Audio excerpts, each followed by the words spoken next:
Mengelola lahan tambang batubara yang pernah dikelola PT Kaltim Primako di Kalimantan Timur seluas 26.000 hektar. PBNU Yahya Khalil Stakuf, Saifullah Yusuf, ini semua orang ini hubudun ya, hanya jabatan yang dicari. Ya, tapi saya ketua PBNU yang membidangi LBM, Pak. Ya, jadi jangan ceramai saya tentang NU, sudah cukup. PBNU mengkemaja soal Raja Ampat, ternyata ketuanya ikutan nambang nikel. Komisarisnya orang suci, Bang. Nah teman-teman ya, karena ugal-ugalan ya PT Migak Nikel yang beroperasi di Pulau Migak Raja Ampat Papua, akhirnya iupnya dicabut oleh pemerintah. Dan jangan rame, ternyata ada kiai-kiainya juga di sana kawan ya. Kita lihat ini. Saudara-saudara sekalian, saya sangat prihatin melihat PBNU sekarang. PBNU Yahya Khalil Stakuf, Saifullah Yusuf, ini semua orang ini hubudun ya, hanya jabatan yang dicari, hanya ini saja yang dicari. Sudah tidak menghiraukan apa-apa, pecat memecat di kalangan pengurus Nahdlatul Ulama sudah tidak asing lagi. Maka dari itu saya minta kepada PBNU Yahya Khalil Stakuf dan Kipul mundur dari PBNU. Sudah tidak pantas untuk memimpin PBNU. Sudah bukan jalurnya. Tidak bisa meneruskan, tidak bisa mewarisi tinggalan Hadratus Syekh Haji Hasyim Asy'ari. Usai bertemu Presiden Joko Widodo di Istana Negara, Kamis siang, Ketua Umum PBNU Yahya Khalil Stakuf menjelaskan izin usaha pertambangan atau IUP untuk PBNU telah diterbitkan.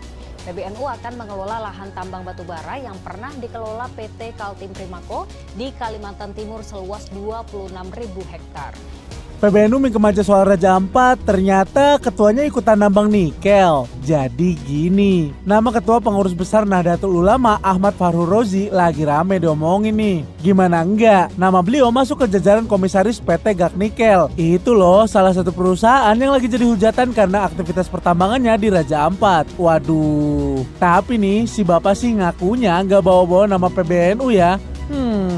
Beliau klarifikasi juga di akun Instagramnya pas Senin 9 Juni soal isu pertambangan di Raja Ampat. Doi ngerespon kampanye Save Raja Ampat dari Greenpeace. Gus Fahrur bilang kampanye yang dibikin sama Greenpeace ini udah nimbulin kesalahpahaman di masyarakat. Doi sih alasannya kalau lokasi tambang di Pulau Gak berjarak 40 km dari Piai Nemo alias jauh dari lokasi pariwisata cenah. Ketua PBNU terlibat dalam penambangan nikel di Raja Ampat. Demi tambang, surga Papua dijual. Tapi jangan protes, komisarisnya orang suci. Inilah Raja Ampat, tempat Tuhan meletakkan lukisan terbaiknya, laut berlubang tambang. Saat ini Ya, dari maka, pendapat itu. Jangan khawatir, banyak sekali Pak. Itu remeh bagi saya Pak. Saya ini lama Pak mondok Pak. Ngerti lah Pak, orang bisa baca kitab saya tahu. Ya, jadi nggak usah terlalu petetek kayak orang sedunia kalah semua beginilah. NU, Nahdlatul Ulama menerima tawaran pemerintah untuk masuk dalam dunia pertambangan, masuk ke bisnis tambang. Setelah sebelumnya ragu-ragu, dengan pertimbangan kemaslahatan umat, yaitu ada penghasilan untuk Nahdlatul Ulama, untuk umat, untuk koperasi umat, untuk pembangunan pondok-pondok, madrasah, dan lain-lain, maka Nahdlatul Ulama menerima. Dan organisasi lain pun banyak yang menerima, termasuk Muhammadiyah, Persis, dan lain-lain. Sementara KWI, Hindu, Buddha, Kristen tidak. Pertimbangan pokok itulah yang membuat NU juga menerima, yaitu apa? Untuk umat.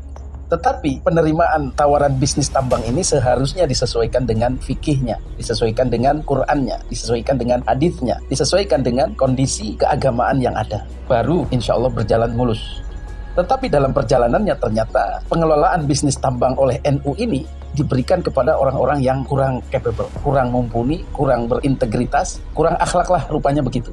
Kenapa? Karena ya cara kerjanya tidak jauh-jauh beda dengan para kapitalis itu. Jadi orang sudah kadung berekspektasi kalau dikelola oleh para kiai mungkin akan lebih baik, lebih halal, lebih maslahat, tidak merusak, tidak korupsi dan lain-lain. Tetapi pada kenyataannya pengelolaan tambang oleh NU ini ya tidak jauh-jauh dengan sifat para kapitalis. Yang penting cuan. Dan setelah kita telisik, orang yang diberi kepercayaan untuk mengelola tambang dari NU itu adalah Gus Fahrur atau Kiai Haji Fahrur Razi, Ketua NU bidang keagamaan. Masya Allah, ini bidang keagamaan loh, bukan sembarangan bidang, bidang kekiaian. Menjadi ujung tombak, menjadi nyawa daripada Nahdlatul Ulama. Kiai loh ini, bidang keagamaan loh ini. Tetapi nama Gus Fahrur ini memang sudah celak, sudah jelek di mata kita. Kenapa? Sudah bukan rahasia lagi. Gus Fahrur ini adalah Mukib bin Akut. Mukib bin Akut itu apa? Orang yang membabi buta membela Habaib Ba'alwi. Orang yang sudah lama bersenang-senang bersama Ba'alwi, sudah lama diuntungkan oleh hubungan mutualisme dengan Ba'alwi, dengan para Habib itu. Sehingga begitu Habib diganggu, digoyang, dia marah-marah. Dia membela habis-habisan dan menyerang Kiai Haji Imaduddin Utsman Al-Bantani. Padahal Kiai Haji Imaduddin hanya ingin meluruskan bahwa Habib itu bukan keturunan Nabi. Tidak usah disembah-sembah berlebihan, tidak usah diagung-agungkan berlebihan, tidak usah terlalu nurut dengan doktrin-doktrin mereka, tidak usah larut dalam hegemoni penguasaan mereka. Itu misi daripada Kiai Haji Imaduddin Utsman Al-Bantani, misi dakwah. Tetapi Gus Fahrur tidak. Dia mati-matian membela Ba'alwi, seolah-olah Ba'alwi lah yang paling benar. Yang lain itu salah, sesat semua. Jadi dua sifat buruk ini, menyerang Kiai Haji Imaduddin dan mengelola tambang yang tidak bertanggung jawab, ada pada Gus Fahrur ini. Kiai loh ini. Hadirin yang dimuliakan Allah Subhanahu wa Ta'ala, rupanya Allah membukakan kedok sang Kiai ini. Tampangnya Kiai memang, tetapi dia menyerang Kiai lokal Nusantara, Kiai Haji Imaduddin menyerang PWILS dan lain-lain, mengagung-agungkan imigran Yaman yang sudah menjadikan mudarat kepada masyarakat Indonesia, plus mengelola tambang yang ugal-ugalan, merusak alam. Inilah yang diprotes oleh masyarakat yang sekarang heboh. Kenapa heboh? Karena lahan bisnisnya Kiai ini ya tidak rapi, tidak sesuai kaidah Islam, tidak Islami lah begitu. Malah menabrak ayat Dhaharul fasadu fil bahri wal bahr bima kasabat aydin nas. Kiai menabrak ayat demi uang. Telah nampak kerusakan di daratan dan di lautan karena ulah-ulah tangan mereka ini yang mengeruk kekayaan alam nikelnya di Raja Ampat itu. Jadi alam yang begitu indah, destinasi wisata yang begitu indah, yang begitu nyaman, begitu asri, terumbu karang, lautan yang membiru, itu dirusak oleh para penambang kapitalis demi cuan ini. Yang padahal menurut para pakar ini jelas sudah melanggar daripada Undang-Undang Nomor 1 tahun 2014 bahwa pulau yang luas daratannya di bawah 200.000 hektar tidak boleh diterbitkan IUP tambangnya. Nah, ini dilanggar. Pulau Gag itu kan kecil, bahkan izin tambangnya meluas sampai seluruh daratan dan lautan. Dhaharul fasadu fil barri wal bahr itu mah. Jadi kerusakannya akan mencakup daratannya dan juga lautannya. Jadi kembali lagi tadi bukan masalah NU tidak boleh nambang, tetapi cara nambang NU itu tadi itu harus sesuai kaidah Islam, sesuai fikih, jangan menabrak ayat. Tetapi karena yang ditugaskannya adalah Gus Fahrur ini, yang pembela Ba'alwi, yang pembenci Kiai Iman, maka dia tidak apa-apa menabrak ayat. Kalau dia cukup Islami, Muslim yang taat, maka ketika ditawari untuk menjadi komisaris PT Gag Nikel, maka dia pasti akan menolak. Wah, ini kerusakannya cukup nyata ini. Saya tidak berani, saya tidak mau. Ini akan merusak NU, ini akan merusak nama baik NU, merusak nama baik Kiai sebagai penambang. Itu kalau dia mau taat. Tetapi karena melihat cuan yang begitu banyak, maka ayat-ayat Al-Quran yang berdiri di hadapannya itu dia tabrak. Maka inilah menjadi malapetaka bagi NU yang tadinya dikira manfaat, ternyata setelah dijalankan oleh Gus Fahrur ini menjadi maldorot, menjadi dalam tanda kutip sial karena salah tunjuk orang. Maka petaka ini menimpa kepada Nahdlatul Ulama secara organisasi. Walaupun Gus Fahrur berkilah ini salah saya pribadi, tidak bawa-bawa NU. Ya ketahuan lah sama masyarakat. Karena yang dikasih izinnya itu NU. NU menugaskan Gus Fahrur. NU-nya siapa? Gus Yahya. Rais Amnya siapa? Kiai Haji Miftahul Akhyar. Ketua PBNU bidang keagamaannya siapa? Gus Fahrur. 3 orang ini adalah pembenci Kiai Iman, pemuja Ba'alwi. Itu benang merahnya. Jejak digital membuktikan orang-orang yang berkhianat kepada Kiai Haji Imaduddin, orang yang mencerca, merendahkan Kiai Haji Imaduddin, itu akan kena batunya. Bahkan banyak diantaranya yang meninggal. Ini NU, kemudian Gus Fahrur yang begitu bencinya kepada Kiai Haji Imaduddin, ini akan kena malapetaka ini dari masyarakat. Lihat saja bulian-bulian di media sosial tentang Gus Fahrur dan NU ini luar biasa. Nama baik Kiai ini luar biasa buruknya sekarang. Kiai tambang, Kiai cuan, Kiai duniawi dan lain-lain. Masya Allah. Gara-gara siapa? Ya orang-orang NU yang tidak becus ini, yang akhirnya merusak marwah Nahdlatul Ulama. Bagaimana kita mengatasinya sekarang? Ya orang-orang ini harus segera digusur.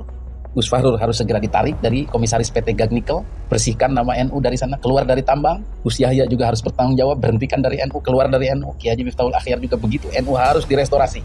Deklarasikan NU adalah penjaga alam, pemelihara alam, bukan penyebab kerusakan. Dengan ini berhenti dari pertambangan dan kembali menjadi organisasi yang menjaga umat, menjaga alam. Cari uang tidak harus merusak alam atau menambang-nambang yang melanggar izin, melanggar ayat Al-Quran. Cari yang aman-aman. Kalau diserahkan kepada kiai yang berbijaksana, yang tidak kapitalis, tidak mengejar cuan, ya mau saja nambang tapi yang rapi, betul? yang tidak merusak alam, yang prosedurnya itu tidak melanggar hukum, tidak melanggar ayat dan lain-lain. Bisa sebenarnya. Tetapi inilah kualat dari Kiai Haji Imaduddin. Pertama, melarang orang-orang untuk masuk PWI-LS, mengutak-atik Pak Alwi, itu juga membuat marwah NU merosot, membuat NU ditinggalkan oleh para kader NU, lari ke PWI-LS. Petaka atau kualat yang kedua adalah dihujat ramai-ramai oleh seluruh rakyat Indonesia akibat tambang yang ugal-ugalan ini dari Gus Fahrul. NU juga. Jadi bagaimana? Ya dari sekarang mulai bertobatlah 3 orang itu. Gus Fahrul, Kiai Haji Miftahul Akhyar, Gus Yahya. Bagaimana bertobatnya? Rangkul Kiai Haji Imaduddin, ajak PWI-LS untuk membersihkan NU, membersihkan agama ini dari doktrin kacau Pak Alwi. Kemudian yang kedua, keluar dari tambang, pecat Gus Fahrul dari komisaris PT GAG, keluar dari tambang secara keseluruhan dan minta maaf kepada masyarakat dan tidak akan menambang lagi.